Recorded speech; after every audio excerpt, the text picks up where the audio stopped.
Fala pessoal, Ariel aqui. Bom, espero que todos estejam bem. Dessa vez vamos para o Case 5, que vai ser sobre Feature Engineer aqui, principalmente Feature Engineer e também exploração inicial de dados ali. Não para todas as variáveis, mas vou trazer algumas abordagens aqui de como que eu costumo fazer e quais testes estatísticos eu costumo aplicar para ver se eu uso uma variável ou não, por que eu vou remover, por que eu vou fazer certas modificações e tentar explicar tudo aqui da forma mais didática possível e que a coisa eu coloque dúvidas no comentário também, porque muitas vezes posso achar que algo está sendo bem transmitido e às vezes não, então pode colocar dúvida aqui sem medo, só chamar. O que acontece? Isso aqui eu usei também na faculdade. Na verdade, é um dataset que o professor forneceu e são dados sobre jogos de tênis. Aqui tem jogadores e jogadoras em diferentes quadras aqui, né? Tem a quadra de Saibro, que chamam, que é argila, e a grama, e a quadra chão duro normal. E o que acontece? Ali tem um algoritmo Elo, que serviu para poder ordenar esses jogadores. Mas aqui a ideia também além de tratar esses dados e explicar ali como é que eu fiz esses tratamentos aqui, você pode adaptar isso para outros casos aqui, outro estudo de caso, ou então na sua empresa, alguma coisa assim. Mas a ideia aqui não é lidar com o ranqueamento, não é lidar com o algoritmo de ranqueamento, embora tenha o Elo ordenando, só que aqui eu vou ordenar, vou usar alguns conceitos aqui, principalmente que eu vou usar PCA, eu vou usar alguns conceitos de autovalores e autovetores, e os autovalores ali, as informações que tem em cada variável, vai ajudar a ranquear melhor os jogadores de acordo com as features que ele tem, e não de acordo com o Elo. O Elo vai ajudar também, mas não será por causa disso. Elo, para quem não conhece, muito usado em esporte, nasceu ali na época do xadrez, 1900 e garotinho, alguma coisa assim, e é usado em jogos competitivos, muitas vezes como League of Legends, por exemplo, usa o Elo, muitas vezes faz algumas variações, e a ideia aqui é o quê? Assim, ideia inicial, não vou entrar em muitos detalhes aqui do algoritmo, mas o que acontece? O Elo, ele tem uma ideia que tem um ranking ali dos jogadores, vão tendo as vitórias, as derrotas, com base nisso, você simplesmente consegue pegar o histórico e fazer as devidas pontuações, mas ele tem alguns problemas também. Então tem algumas variações disso, tem o Shallow, tem o XElo, né? Tem outros também, tem papers novos aí também surgindo, que simplesmente você não leva só em consideração se o jogador ele tá ganhando ou perdendo, mas sim também o tempo que ele costuma disputar, o tempo que ele tá desde a última partida, algumas coisas nesse sentido. Eu não vou entrar em detalhes sobre isso aqui, que não é o foco, mas só para vocês poderem ter noção, muitas vezes a gente escuta Elo, o que é isso? É algoritmo de ranqueamento, e você pode usar para futebol, basquete também, outros casos assim também. E a ideia é o quê? Você simplesmente tenta equilibrar. Porque você tem um primeiro colocado ali, você tem certa pontuação. Se o primeiro colocado ganhar do último, ele não ganha tantos pontos assim. Agora, o contrário, quando o último ganha do primeiro, por exemplo, ele ganha muito mais pontos. Então, a ideia é fazer com que quem tá lá em cima não continue crescendo tão rápido assim. Quem tá lá atrás, se começar a ter um desempenho de ganhar dos primeiros ali, das pessoas que estão na frente, aí sim, começa a crescer muito, começa a crescer bem rápido, mas tem algumas limitações, como eu falei, das variações do Elo. Você simplesmente parou de jogar, parou de competir alguma coisa por uns 3, 4, 5 anos, você ainda está em primeiro no ranking, se ninguém alcançar a sua pontuação. Agora, tem outros algoritmos que você simplesmente leva em consideração esse tempo. Se você ficar muito tempo sem jogar, seu elo começa a cair. Então, isso aí é mais para você poder continuar praticando, continuar jogando, e também faz sentido, né? Porque você joga alguma coisa, você é muito bom, 5 anos depois você tá parado. Será que você tá bom ainda do mesmo jeito que você era antes? Então, é mais para poder nivelar isso. Enfim, vamos lá. Não é o foco aqui, como eu falei, mas é só para poder dar essa luz aí. Se alguém quiser seguir esse caminho de olhar alguma coisa de ranqueamento, não só para esporte, mas pode ser usado de repente para colocar elo dentro da empresa, dentro de alguma coisa com cliente, não sei, vai depender dos dados que você tem disponíveis também. E vamos lá, isso aqui são os pacotes que eu usei, e as bibliotecas aqui também, as versões. Aqui eu estou usando Python 3.9, tem outro ambiente com Python 3.11 também, mas não faz tanta diferença aqui, eu não senti problemas. Mas se tiver problemas, as versões que eu usei foram essas. Só para você poder criar o seu ambiente virtual e conseguir usar aí também, reproduzir a mesma coisa que está aqui. E o que acontece? Aqui é um breve dicionário de dados, sempre fica torto aqui no Markdown, né? Mas beleza. Já deixei tudo executado, como de costume aqui nos outros vídeos, porque simplesmente levar muito tempo para organizar as coisas aqui, já deixei desse jeito aqui. E tem cada coluna aqui, o que significa cada coluna. Então, assim, é importante que tem o nome do jogador, tem idade e tudo mais. Tem idade ali que tem um elo dele, ou dela. Tem a idade que conseguiu o maior desempenho ali, idade de pico, melhor elo alcançado. Tem também o desempenho dele, isso aqui é o desempenho global, mas também tem o desempenho dessa pessoa por quadra, por tipo de quadra. E também como que esse elo está de acordo com os desafiantes. Então, esse elo corte aqui, a quadra Para tentar explicar melhor. Você tem um desempenho do jogador ali para cada tipo de quadra. Aqui a quadra dura, a clay é a de argila ali. Eu chamo de argila, mas saibro também, aqui que pode ser o nome ali. Até botei aqui entre parênteses, mas beleza. Ou então grama. E aqui, quando você tem o elo rating ali, você está levando em consideração também qual foi o oponente ali que ele jogou, ou ele ou ela. E assim, você tenta dar uma ponderada nesse elo, não sei se seria a melhor palavra, mas a ideia seria essa. E tem outras coisas também, né? O gênero, por aí vai. Aí o que acontece? Vamos lá. Esse aqui é o repositório original. Peguei do GitHub também do professor Léo aí. Cadê? Já separei aqui também. Deixei aqui que eu posso pegar direto por aqui. Pego a mesma coisa. Pego os dados brutos. Volto aqui, ó. Vou pegar o link que vem desse CSV aqui e não desse link aqui do repositório. Até dar aquele joinha aqui. Cadê também? Vou dar a estrelinha para ele aqui. Bom, favoritar também, depois favoritem também, beleza? Fechar aqui. E aí simplesmente posso carregar direto por lá, mas também deixei na minha pasta de dataset. Vai que não algum problema, vai que o repositório não está mais disponível lá futuramente. Pode pegar aqui também, o dataset vai junto. E vamos lá. Aqui são a distribuição dos dados. Aqui como é que estão ali as principais visualizações. Quem que tá aqui, ok, as colunas.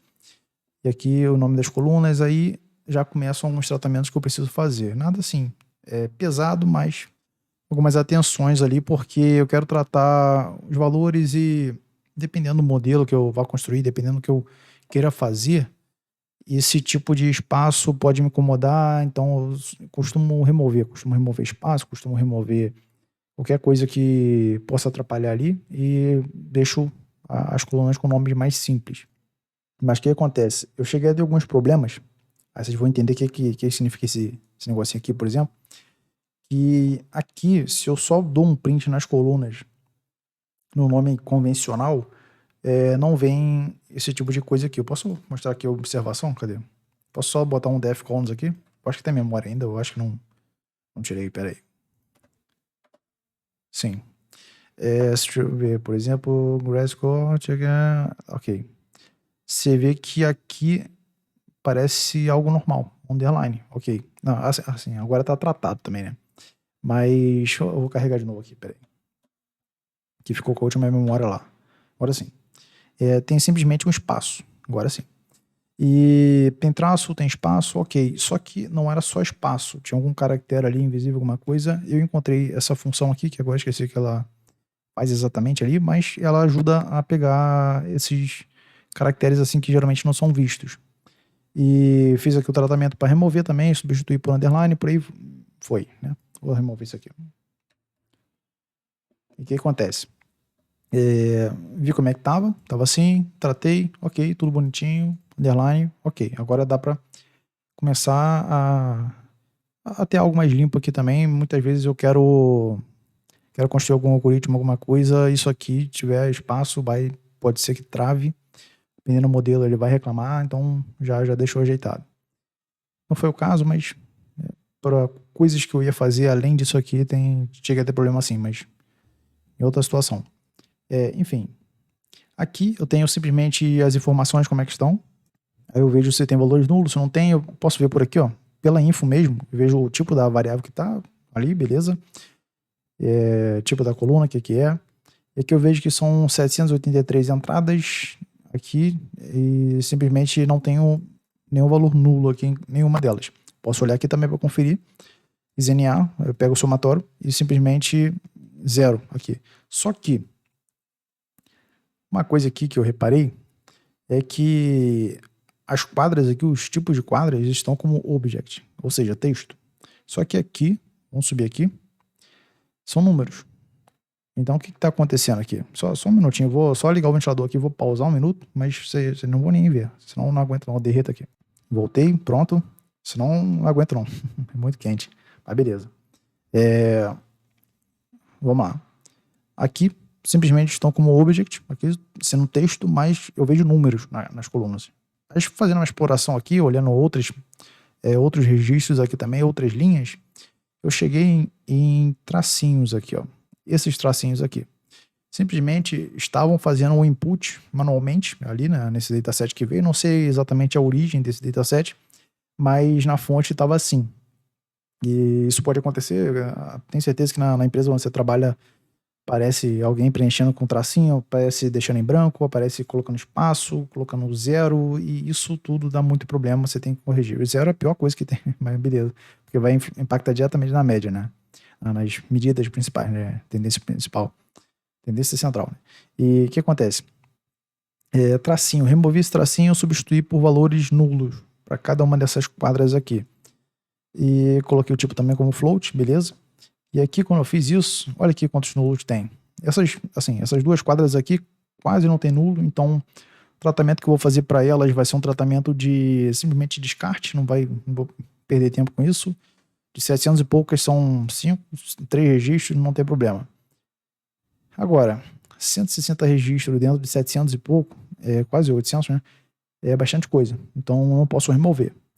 E o que acontece? Vamos olhar um describe de como que está esse grass row, aqui a quadra de grama. E vamos ver como que está aqui. Média, mediana, olhar aqui, ó, a média aqui, 1424, mediana 1426. Não estão variando tanto. Então não estou vendo valores muito extremos, não estão puxando nem para cima nem para baixo, estão bem distribuídos aqui. Eu posso usar a média para representar esse input. E não vai dar problema assim. Só que, o que acontece?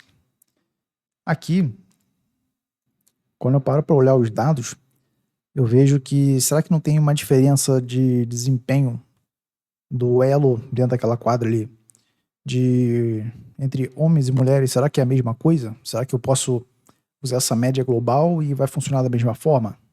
Então, o que eu fiz?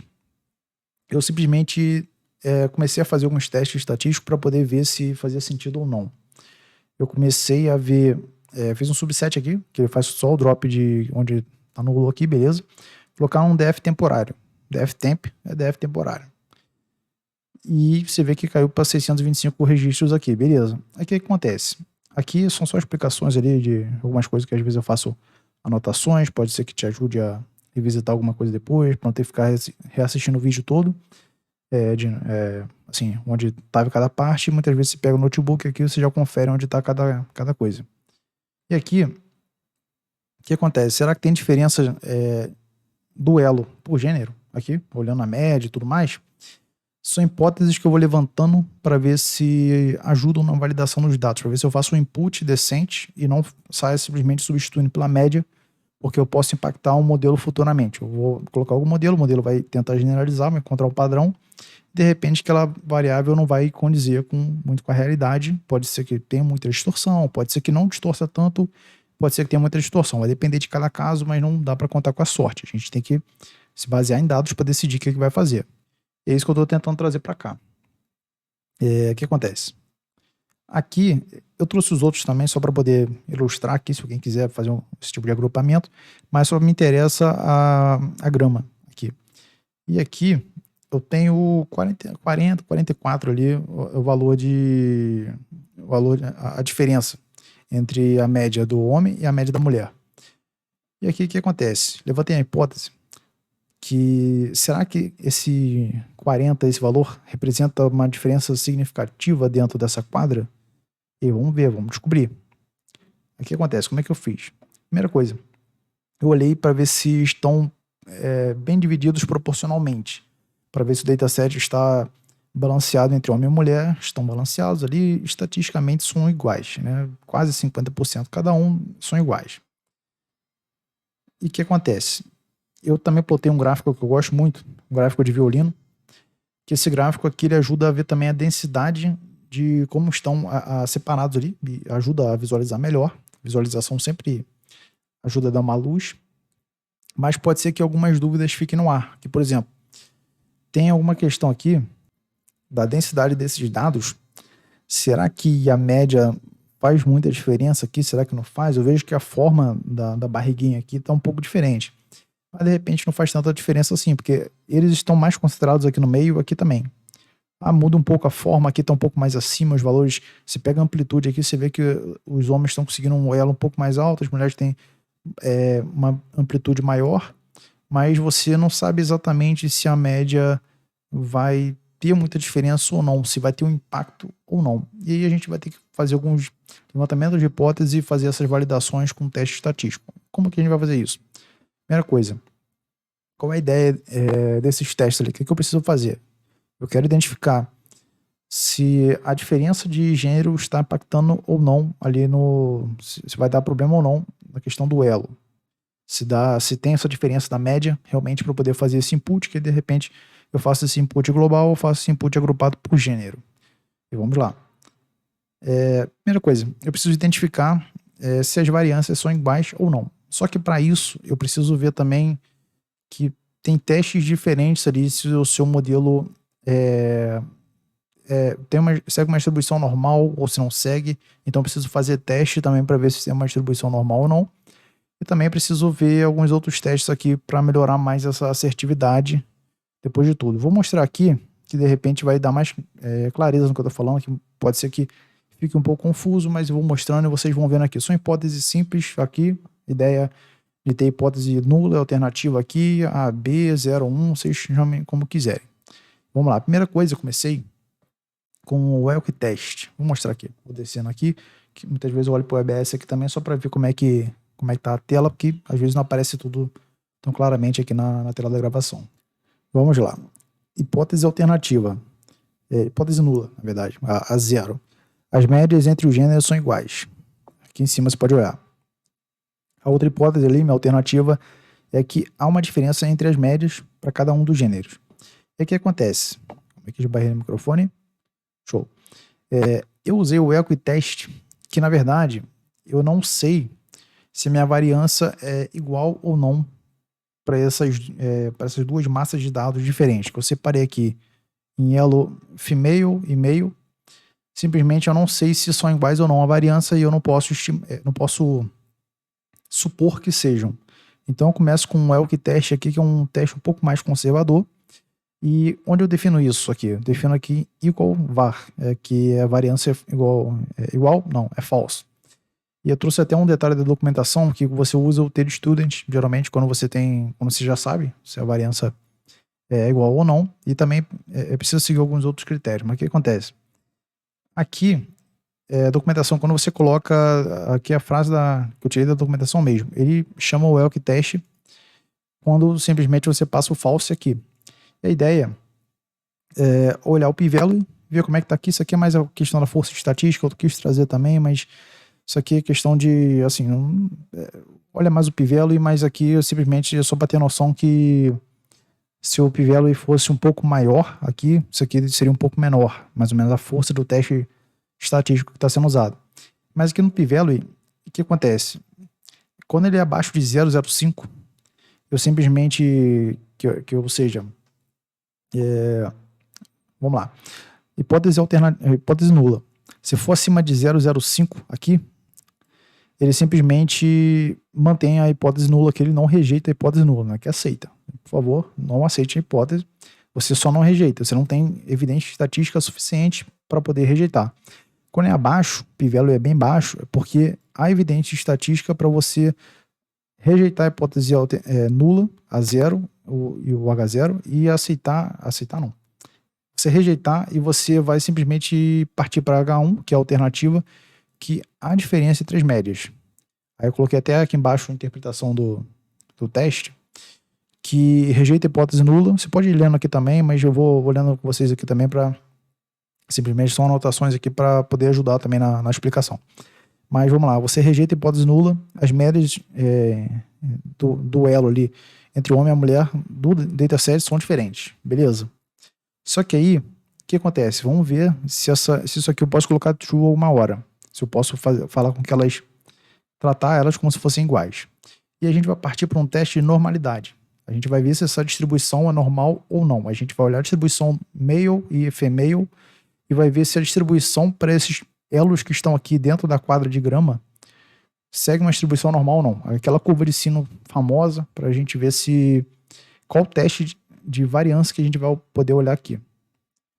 E aqui eu trouxe o teste do Shapiro-Wilk, que é simplesmente, vou tratar sempre essa questão de H0 e H1, eu não vou trazer muitas hipóteses aqui, acho que não há necessidade, você não precisa ter só duas alternativas, você pode ter mais, mas aí vai influenciar muito no intervalo de confiança, eu prefiro não mexer muito nisso, deixar só duas e testando aos poucos. Fica mais assertivo ali, digamos. Enfim, aqui eu vou verificar a normalidade dos dados. Aqui é o script, mesma coisa. O que acontece? Os dados seguem uma distribuição normal, os dados não seguem a distribuição normal, que é a alternativa. Aqui no caso, o p-value também, ó, 0,002, abaixo de 0,05. Aqui no caso, para o masculino e para o feminino estão abaixo. O p-value é bem baixo. Então, mesma coisa aqui, interpretação do teste, vamos lá. Os dados não são normalmente distribuídos. Para isso, precisa aplicar o teste de Levine. Aqui eu aplicaria outro teste aqui para analisar a variância. Poderia aplicar um Barley, poderia aplicar uma outra coisa. E aqui, eu preciso verificar o seguinte. Eu vou mostrar porque que eu estou levantando esses pressupostos aqui. Eu tenho que verificar a normalidade, tenho que verificar até ler aqui, porque é triste isso, né? Homocedasticidade, que é a homogeneidade das variâncias, se elas são iguais ou não. E já que a distribuição não é normal, eu trago o teste Levine. E aqui acontece. Aqui eu vou conseguir verificar a variância para ver se são iguais ou não. Compara a variância do homem com a mulher, dos elos, e simplesmente também o p-value bem baixo. Então, posso, aqui ó, até coloquei aqui, p-value é inferior a 0,05, portanto rejeita a hipótese nula, beleza. Aí coloquei mais algumas observações aqui, intervalo de confiança. Quando é 0,05 é porque são 95% de margem de confiança para isso. Então, estou lidando com probabilidade. Por isso que a gente não aceita. A gente tem uma chance alta, não, chance é diferente de probabilidade, né? Mas a gente tem uma probabilidade alta para poder recusar aquilo lá. Então, as suas hipóteses. E assim você vai validando com o tempo. Mas beleza. O que acontece? Não posso considerar homogêneas. Isso que importa. E aí, já que não posso considerar homogênea, se eu pudesse, eu voltaria aqui no Welk Test, aqui em cima, para aplicar, para trocar o false por true, aí eu usaria o student, e simplesmente não posso. Então, trouxe um outro teste que ele não é paramétrico, porque já que eu não atingi esses pressupostos de ter normalidade e homogeneidade da variância, eu não posso usar um teste paramétrico, eu tenho que usar um teste não paramétrico. E com isso eu vou verificar, vou usar o main Whitney para ver o seguinte, para ver a mesma coisa que o Elk teste, só que dessa vez para dados não paramétricos, e aí poder fazer uma avaliação correta. Se eu colocar true aqui em cima, eu simplesmente consigo rodar o teste? Consigo. Vou ter um valor aqui também, vai rodar um valor aleatório, e não necessariamente esse valor está certo, porque vai ser um teste errado. E aí você pode começar a ter algumas complicações, mas o resultado ele vai colocar aqui. Por isso que é importante entender que teste você está aplicando e por quê. E quando usar cada um. Isso aqui é o mais importante, porque o script aqui traz tudo. Eu não preciso me preocupar com fórmula, matemática, não preciso me preocupar com nada disso. Apesar de ser bom saber, ser bom conhecer, olhar um gráfico, entender o que está acontecendo. Só bater o olho ali já dá para saber mais ou menos o que aguarda, mas também você quer ter mais confiança no teste, faz isso aqui. E o que acontece? Só uma observação. Gestora, nunca vão querer saber isso aqui, dificilmente vão querer saber isso aqui, mas isso é para você ter um embasamento em dados ali, data-driven, para que quando te questionarem por que você está escolhendo uma opção ou outra, você poder ter fundamento para poder chegar ali e falar, usei isso aqui, por isso, aquilo, por causa dessa hipótese que eu apliquei, você vai explicando, apliquei esses testes ali, essa sequência de testes, e simplesmente digo isso, mas Isso é só se alguém técnico chegar para te questionar também, você já está bem preparado ali também, ou preparada.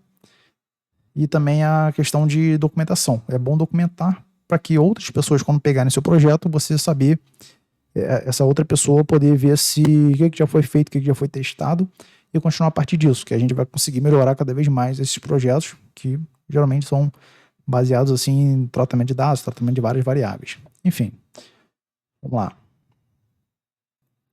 Interpretação também, para a gente tirar nossas primeiras conclusões aqui. Não é? Conclusão é pesado a palavra, né? Mas dá para fazer algumas afirmações aqui. A evidência estatística também é suficiente para poder rejeitar a hipótese nula. Então, há diferença entre os gêneros. É simplesmente isso. Fez todos esses testes para poder dizer isso? Sim. Mas agora está baseado em dados, não é baseado em achismo. Porque geralmente as empresas baseiam em achismo, né? Isso aqui você consegue ter evidência científica comprovada que não. Enfim, são diferentes. E aí, quando eu for fazer meu fio NA pela média, eu vou fazer agrupado por gênero e não mais pela variável global. Isso aqui, já falei, né? Questão de... Eram apenas 5 registros ali no máximo, então não vai fazer muito sentido, eu vou simplesmente dropar. Não vale a pena ficar tratando. Mas aqui, quando eu for fazer o input, eu vou fazer esse input pelo gênero, que aí vai pegar a média de cada gênero, vai agrupar e trazer isso para grama aqui, quadra de grama. Eu coloco não é mais no meu df temp, mas sim meu df principal, que é o que eu vou usar. E aqui fiz a substituição, fiz o input, olhei se tem alguma coisa ou não. E aqui tem de novo aqui os valores 775, mas isso depois de poder fazer teste e validar se era isso mesmo ou não, com base em algumas hipóteses também que a gente vai levantando. Mas o que acontece? Vamos lá. Próxima coisa. A hipótese que vem na cabeça aqui, fiquei em dúvida em algumas coisas que eu não conheço, não sei, e o que eu quero saber aqui? Será que o desempenho de um atleta, de uma atleta ali no caso, é diferente de acordo com a quadra? Será que muda? Será que o elo muda? Será que o desempenho está mudando de forma geral? Será que tem alguma influência nisso? E aí o que acontece? Por que eu quis trazer isso também? Para a gente não ficar só com teste de 2 grupos separados. Aqui eu estou pegando 3 grupos, aqui são 3 quadras. E vamos lá, primeira coisa, fazer o describe também, só para poder visualizar como é que estão. A gente pode ver os quartis aqui, min, máximo, desvio padrão, por aí vai. E aqui, comecei de novo pelo Elk Test, só que dessa vez eu tô tentando, já tentei consolidar tudo de uma vez aqui para poder simplificar o bloco de código, poderia reutilizar de outra forma, poderia construir módulos aqui também, tratar com try except, fazer os prints bonitinhos, mas eu quis trazer dessa forma porque é questão didática mesmo, senão eu teria feito de outra forma aqui. Mas vamos lá. Isso que a didática não é muito boa, mas a gente vai aprendendo aqui, vai tentando ver como é que fica. Isso aqui é a forma mais simples que eu encontrei. E o que acontece? Aqui eu estou comparando a quadra dura com a quadra de argila, quadra dura com a quadra de grama e a quadra de argila com a quadra de grama. Cada um está sendo comparado com cada um. E vou avaliando os pivelos aqui para ver como estão sendo feitas essas distribuições. Aqui eu quero ver se há diferença de elo ali para cada uma dessas quadras. E aí eu vejo o seguinte, aqui há diferença, a hipótese, eu caio na hipótese alternativa, aqui não há diferença, estou na hipótese nula. Porque aqui está acima de 0,5, aqui 0,05, está 0,21. Então, isso aqui está na hipótese nula, no H0 ali no caso. Aí eu fiz a interpretação de como é que fica isso. Vamos lá. O que acontece? Vou ler com vocês aqui, tentar dar uma resumida também. Só não rejeita a hipótese nula para comparação entre as quadras dura de argila por não haver evidência suficiente. Beleza. Isso aqui é só para poder ter uma noção também, né? Entre as outras quadras ali, no caso, tem diferença e também não é questão de ser melhor ou pior. É simplesmente o desempenho médio ali é diferente. E essa questão de, assim, poderia ter outros dados aqui também, até comentei aqui, poderia ter outros dados que ajudariam nisso, e eu não tenho. Esses dados como velocidade da bola, deslizamento, tempo de jogo, tempo de partida. Será que o tempo de partida numa quadra dura é o mesmo tempo que tem numa quadra de grama? Uma quadra com grama ali? Será que a disposição do atleta é a mesma? Será que consegue correr da mesma forma? A bola tem a mesma velocidade? Desse tipo de... Assim, fisicamente ali, pensando na física, eu sei que o atrito é diferente. Então, imagino que tenha um esforço diferente para cada tipo de quadra. Só questão de noção e eu não tenho esses dados, então não posso sair fazendo afirmações que vão extrapolar o que eu tenho aqui. Mas, assim, uma ideia aí para levantar mais hipóteses depois, poder brincar um pouco mais com esses dados. E eu fiz a mesma coisa, Shapiro-Wilk também, não vou ficar repetindo muito, porque a gente já viu questão assim, abaixo de 0,05, normal, então não segue uma distribuição normal, acima de 0,05, mantém a hipótese nula, é uma distribuição normal. Na dúvida, eu não coloquei aqui de novo, mas na dúvida você sobe aqui, pode ver aqui certinho, cadê? Shapiro onde está. Os dados são normalmente distribuídos, a alternativa ali, o H1, simplesmente não são normalmente distribuídos. Você pensa sempre assim, H0 é meu estado estático ali, de não ter que fazer mudanças ali. Se eu tiver um p-value bem baixo, eu faço essa modificação e caio na minha hipótese alternativa. Tenha mais essa ideia em mente. Não sei se tá suave, mas qualquer coisa, só fala aí que eu reforço alguma coisa. Aqui tá a interpretação, mas já expliquei. E aí o que acontece? Apliquei Levine também, mesmo que 1 aqui seja normal, 0,10 aqui, né, acima de 0,05, porque o Levine ele consegue lidar melhor com isso. Aqui eu até coloquei aqui, se todos seguissem a distribuição normal, mais indicado seria o Bartlett test. E aqui no caso não é, então vai dar problema ali. Vou chegar em resultados, mas resultados vão estar distorcidos. Eu simplesmente trouxe o Levine mesmo, o Levine atendeu bem.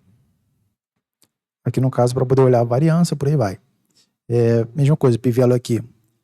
Quando a gente compara grama com argila e grama com quadra dura, aqui a variância é diferente, aqui ela não é homogênea, aqui ela é homogênea. Aqui ela, no caso, a quadra dura com a quadra de argila tem uma variância bem parecida. Aí vamos tentar reforçar um pouco mais isso aqui. A gente agora já sabe que uns têm a variância parecida, outros não têm. Uns seguem a distribuição normal, outros não. Então, qual, assim, o melhor teste para poder verificar um pouco melhor isso? Geralmente a gente usa a nova. A gente usa a nova para poder avaliar. Pensa o seguinte, tenta ver desempenho de alunos em salas de aulas distintas ali, se aplicou um teste, aplicou alguma coisa. Será que esses alunos estão performando bem? Como é que você vai comparar grupos diferentes? Como é que você vai fazer?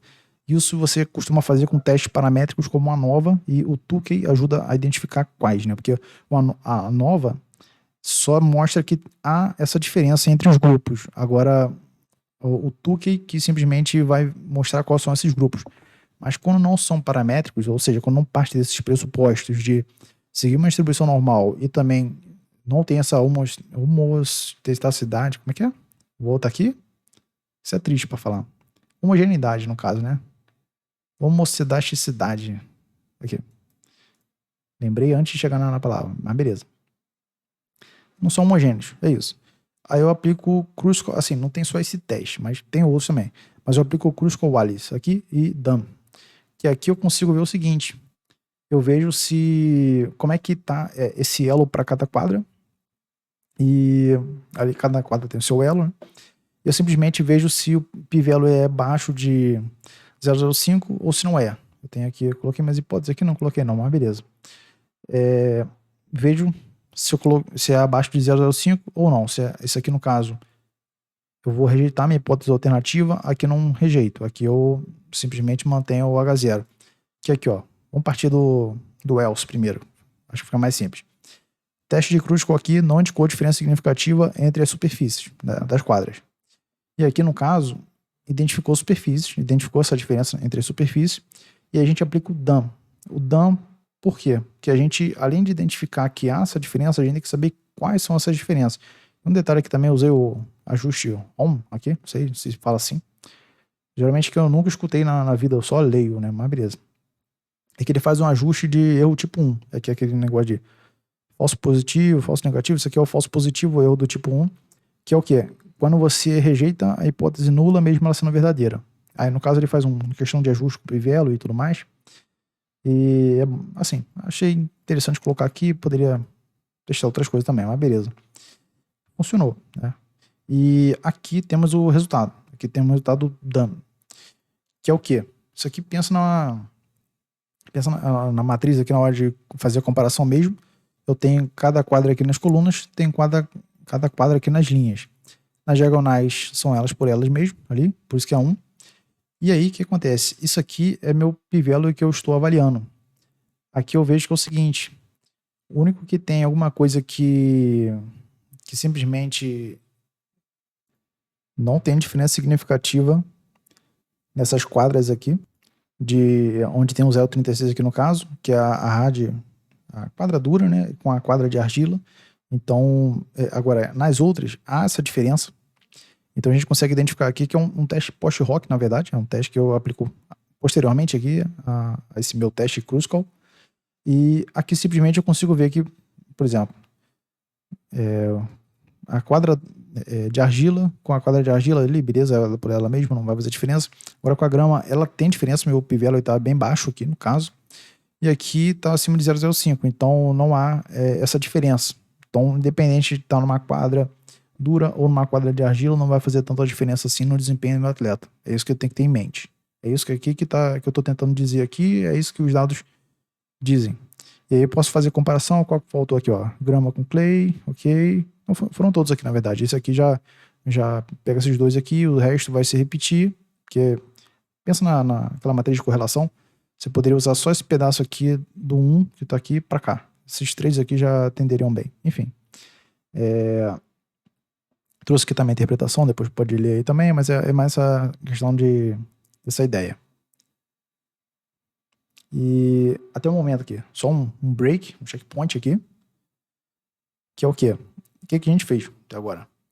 Imputação de valores ausentes, a gente simplesmente viu o seguinte, há valor ausente naquela quadra de grama, na superfície de grama, há uma diferença, assim, são dados que eu não posso simplesmente, eu não quero remover, eu não quero fazer, eu não sei se eu posso fazer esse input ali, essa imputação de dados ali pela média ou pela mediana, que seja, mas simplesmente a média e a mediana ali, elas não estavam muito diferentes, então tanto faz ali naquele caso, não faria muita diferença.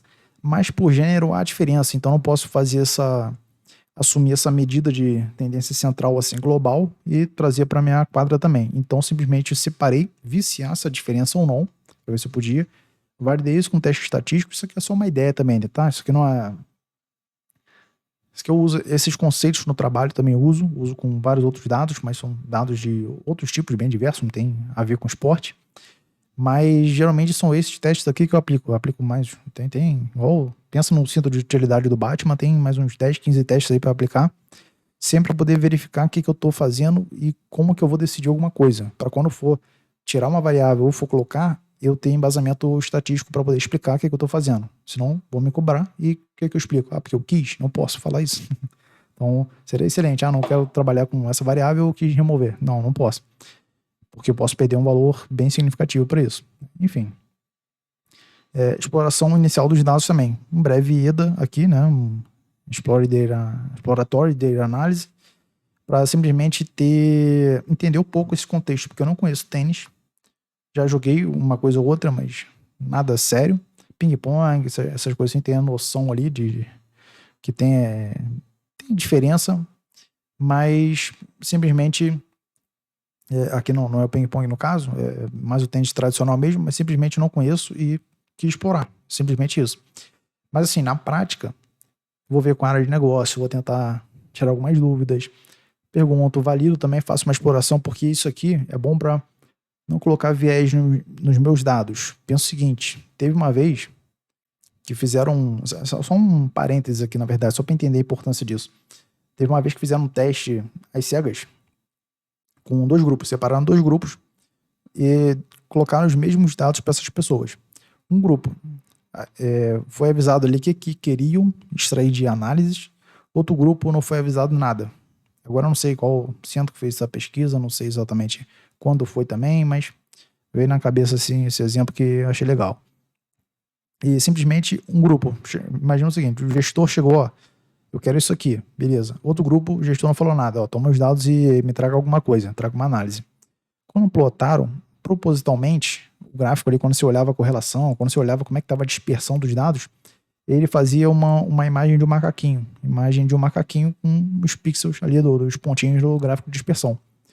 E quem teve o viés do gestor pedir alguma coisa, não percebeu isso. Ninguém do grupo, eu não sei agora quantas pessoas foram em cada grupo, mas ninguém do grupo percebeu. Agora os outros perceberam e até ficaram rindo ali também, tudo. Entenderam qual era a ideia. Mas é justamente isso aqui, essa ideia aqui de você não ter viés nenhum, você chegar, você não conhece, começa a explorar, aí você levanta suas dúvidas e aí sim conversa melhor com a área de negócio para entender o que está acontecendo, se faz sentido ou se não faz, aí você começa a explorar um pouco mais, e você explora já com outra cabeça, mas você também não deixou de olhar o básico aqui. Mais ou menos isso. Enfim, o que acontece? Agora vamos partir para a redução de dimensionalidade. Começar com a matriz de correlação aqui. Pensa o seguinte, aqui eu vou aplicar a técnica do PCA, Principal Component Analysis, que simplesmente ele lida com componentes aqui, ele trata as variáveis ali de acordo com os valores que ela tem informacionais, vê quanto que da variância dos dados estão sendo explicadas, e assim consegue criar autovetores ali no caso, que são os componentes principais para poder explicar esses dados. E vamos lá. Por que eu vou fazer isso também? Imagina ter que fazer esse tratamento que eu fiz aqui de todos esses testes para todas as variáveis. Então,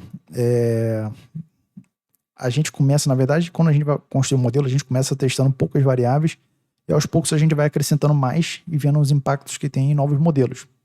A gente não pega tudo de uma vez e depois vai removendo. A gente faz o contrário, a gente vai colocando uma a uma e vai vendo qual é o impacto que tem no negócio, como é que vai influenciando. A gente já tem uma breve noção da área de negócio ali, como é que funciona, você já tem noção do que esperar, mas tem que ter noção que todo o tratamento que você faz nos dados para treinar o modelo, na hora que você leva para a produção, você vai testar com novos dados, você simplesmente precisa fazer o mesmo tratamento. Então, você vai fazer o pré-processamento e tudo mais, toda a exploração, você vai ter muito trabalho se tiver muitas variáveis para tratar. Cada um vai ter o seu problema ali, sua peculiaridade, e você vai ter que tratar das formas adequadas. Vai ter que colocar isso em pipeline, vai ter que colocar na produção. Geralmente, sou eu mesmo que faço isso, eu faço esse papel de engenheiro de machine learning também, mas não sei como é que é na empresa, geralmente é assim também. Geralmente não separam não. Mas a ideia é ter um cientista para fazer o modelo, criar um modelo, construir tudo, fazer experimentações, passar para o engenheiro vai lá e põe no ar. E aí faz toda a automatização disso para construir um fluxo, fazer teste, fazer integração do sistema, toda a esteira de produção. Mas beleza. Versionamento, essas coisas. E muitas vezes a gente não tem muito tempo assim também. E muitas vezes também tem a questão de, além desse problema, há também a questão de ter muitas dimensões, você pode causar o que chamam de maldição da multidimensionalidade, né? Quando você tem variáveis distintas falando a mesma informação. Por exemplo, você pega aqui, não vou entrar em tantos detalhes assim também, mas você pega a correlação aqui, você vê que geralmente passa de 0,7 muito forte. Aí você vê aqui que tem umas aqui que estão 0,96, 0,93, 0,98, 0,98, 0,92. Você vê que são correlações muito fortes, que são variáveis diferentes, mas que estão falando a mesma coisa. Eu vou trazer uma outra abordagem depois, como que pode fazer um outro tipo de tratamento para isso também, mas dessa vez quis trazer o PCA. E aí o PCA, a ideia é enxugar isso aqui. Vamos trabalhar com componentes no lugar disso. A gente vai pegar o principal de cada variável ali, cada variável tem um nível de explicação, e aí como é que eu vejo isso? Primeiro eu tenho que fazer alguns testes, não pense que acabou a partir de teste, tem mais testes ainda para fazer. Porque a gente não pode sair usando o algoritmo assim, a bel prazer. A gente simplesmente tem um centro de utilidades ali, de ferramentas, e precisa testar para ver se pode ou não usar aquele algoritmo. E aí, antes de usar o PCA, tem que usar o Kaiser, aqui o KMO, aqui no caso. Tem outra coisa de Kaiser também. Além da cerveja também, mas outra história. Mas aí, o que acontece? A gente coloquei as faixas aqui de questão de adequação para a gente poder aplicar o PCA. Porque a ideia aqui é que esses dados precisam estar adequados para fazer uma análise fatorial. Porque aqui eu vou trabalhar com autovalores, autovetores ali, pensa em álgebra linear, pensa em espaço vetorial, a gente precisa ver se eles estão adequados ou não. E o que acontece? Vamos lá. Aqui, só dou um drop aqui em gênero e o nome da pessoa, porque não precisa.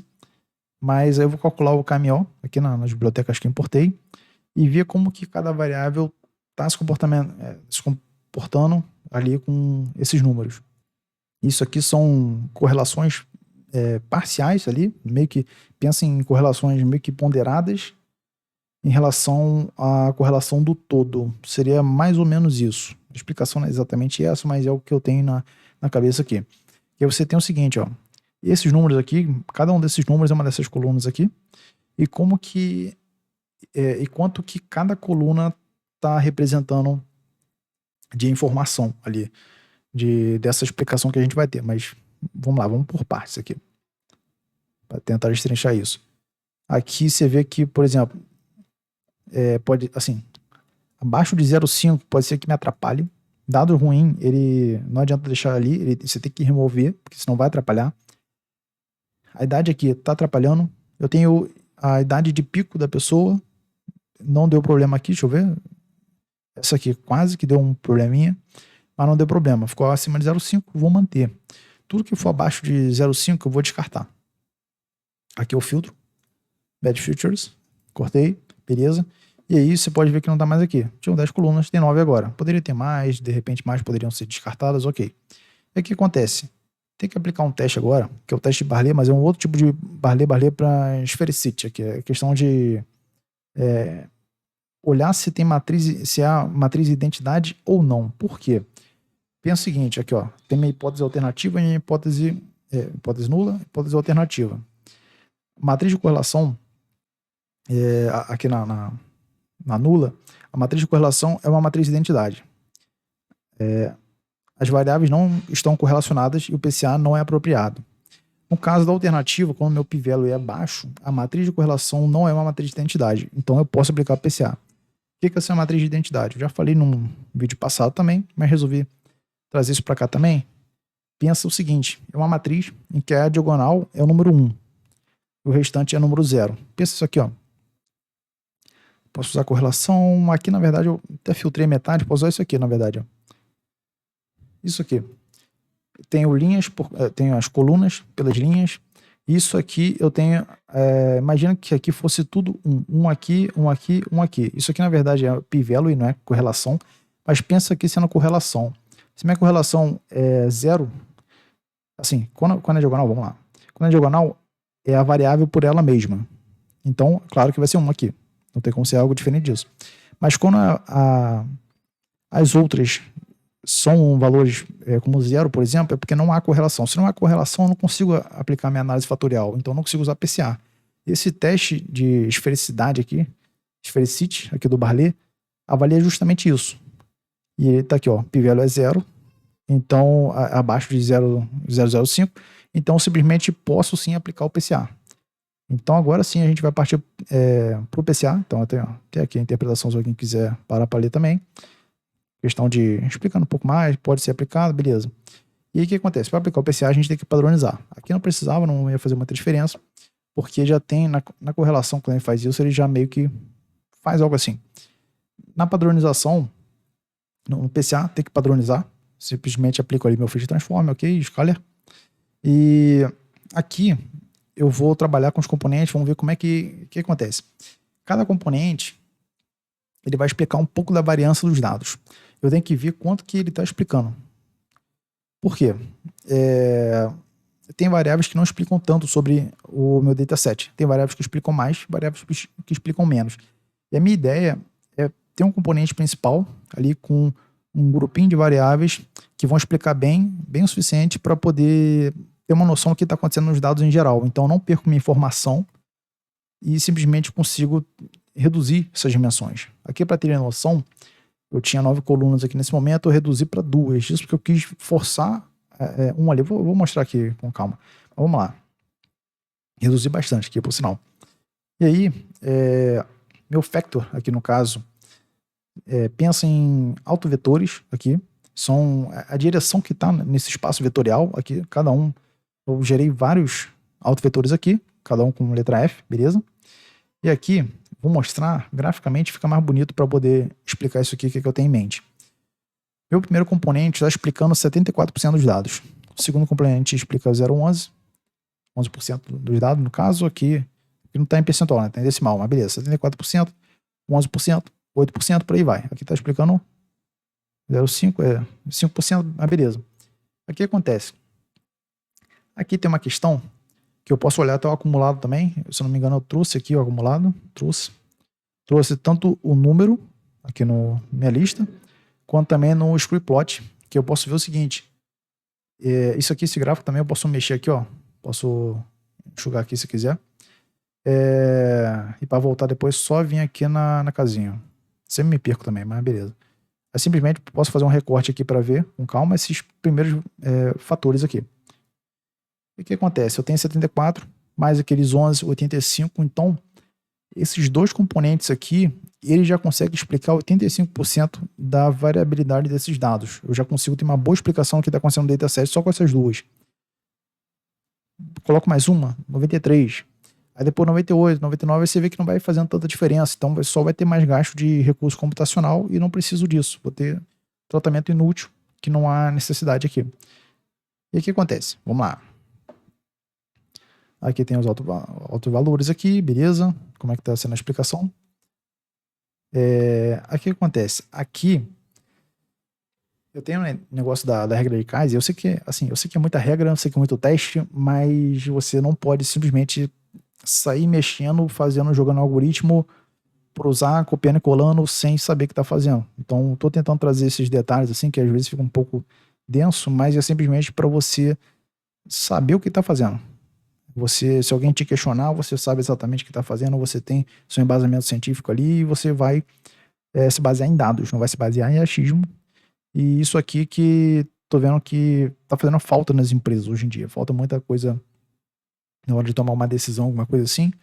Você vê pessoas olhando por nada ali, igual o meme do John Travolta perdido acho que no aeroporto, no terminal, na estação de algum lugar. Perdido olhando por nada, querendo saber o que tá acontecendo, mas não tem uma métrica para avaliar, não sabe avaliar os dados, não sabe analisar nada. Então só vai no achismo, esse achismo não tá levando as empresas para frente. Isso aqui é um diferencial competitivo para valer. Você precisa usar técnicas mais robustas, precisa se basear na ciência, mas beleza. E o que acontece? Aqui, pensa o seguinte, na regra de Kaiser, quando você tem um valor acima de 1, é que ele consegue explicar ele mesmo e mais alguém além dele. Se está abaixo disso, é que ele não está conseguindo nem explicar a própria informação que tem naquele alto valor. A própria informação que tem ali aquela variável ali no caso ali, aquele fator ali no caso, está sendo explicado. O alto valor do alto vetor, né? Enfim, alto vetor são os componentes, alto valor são os valores que tem desses componentes ali no caso. Como é que, depois eu destrinchar aqui, como eu fiz aqui, destrinchei quanto que cada variável está impactando em cada fator, aqui também se pode fazer isso, vou mostrar aqui já. Mas a ideia é o quê? Tá abaixo de 1, descarta. Então eu trabalharia só com um componente aqui, só com um fator. Sim, poderia fazer isso. Mas aqui no caso, ó, esse aqui, posso olhar um número também, posso olhar um número dessa forma. Isso aqui tá na notação científica, mas tá com 0, beleza, aqui tá com -1, seria 0,9, 0,95 alguma coisa, 0,75 alguma coisa, por aí vai. Aqui,